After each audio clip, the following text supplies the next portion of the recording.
How to fix iPhone stock and it won't restore or recover. So let's get started.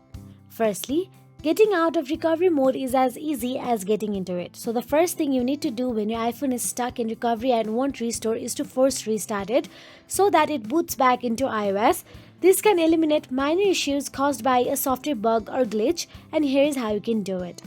Disconnect your iPhone from your Mac or PC in case you had connected it earlier.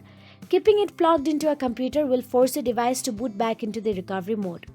Now, on an iPhone 8 or newer model, including iPhones with Face ID, quickly press and release the volume up button, press and release the volume down button, and long press the side button until you see the Apple logo.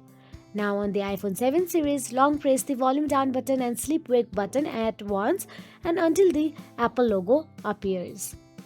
If a restart does not solve your problem and your iPhone is still stuck inside recovery mode, then you will have to connect it to a PC with an active internet connection. If you are using Windows 10 PC, then install the Apple Devices app from the Microsoft Store and set it up using on-screen instructions. If you are using a Mac, make sure your device is running the latest version of macOS. Now connect your iPhone to the computer using a compatible USB cable.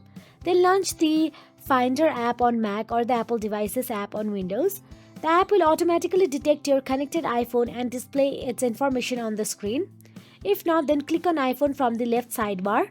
If you see a screen or dialog asking you to trust the device, then click Trust to proceed. When the app successfully detects your iPhone, you will see two options, Update and Restore.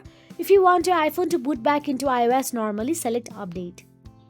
The Finder or Apple Devices app will now check for the latest software version for your device, and you can then click or install to download the update. Your computer will now start downloading the update and install it on your iPhone. This process should take a few minutes depending on your internet speed. If the installation is successful, your phone will boot normally. So that is it. If you found this video helpful, please like, share and subscribe, and thank you so much for watching.